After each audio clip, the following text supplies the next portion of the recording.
আসসালামু আলাইকুম গাইস, কেমন আছেন? সবাই ভালো আছেন আশা করি। বিসমিল্লাহ, শুরু করছি আল্লাহর নাম করে। তো এদিকে আমরা এসে পড়েছি বইমেলায়।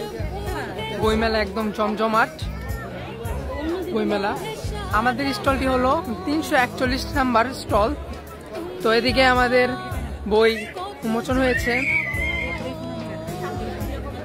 তো যেমন রয়েছে জ্যোৎস্না ছুঁয়ে যায়, আরো বিভিন্ন বই। তো আমি একটু ওনার সাথে কথা বলতে চাই। কেমন আছেন আপনি? হ্যাঁ, ভালো আছি। আপনার কোন কোন বই এদিকে আসছে? রৌদ্রছায়া প্রকাশ থেকে এ পর্যন্ত 14টি বই এসেছে। তার মধ্যে প্রথম যে বইটি এসেছে সেই বইটি জ্যোৎস্না ছুঁয়ে যায়। এস.এম. এনামুল হক প্রিন্সের এই লেখা প্রেমের কবিতা। তো একটা গল্প যদি পড়িয়ে মানে কবিতা আর কি পড়িয়ে যদি শোনাতেন তাহলে ভালো হতো আর কি। তো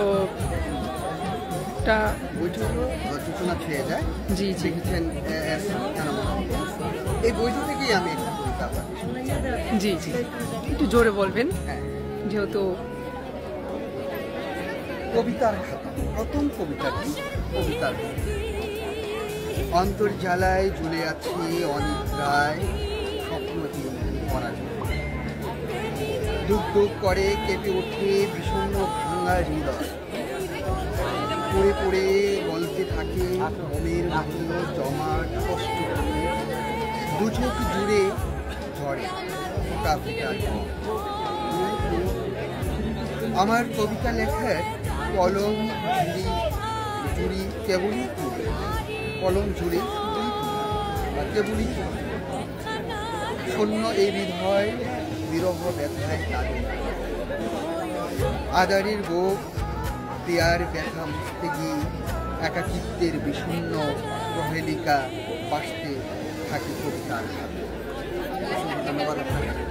অসংখ্য ধন্যবাদ আপনাকে, অনেক অনেক ধন্যবাদ পড়ে শোনানোর জন্য। এই বইটি পাওয়ার জন্য কোন স্টলে আসতে হবে আমাদের? 341 নম্বর স্টল, রৌদ্রছায়া প্রকাশ। রৌদ্রছায়া প্রকাশ। এই বই, এই যে রৌদ্রছায়া প্রকাশ, স্টল নাম্বার 341 নং। তো এদিকে অনেক বই আছে। তো আপনারা কিছু বলতে চান? আপনার মনে লজ্জা পাইছেন, ওরা কিছু বলবে না। তো এই বইটা সবাই ক্রয় করতে পারেন, ঠিক আছে?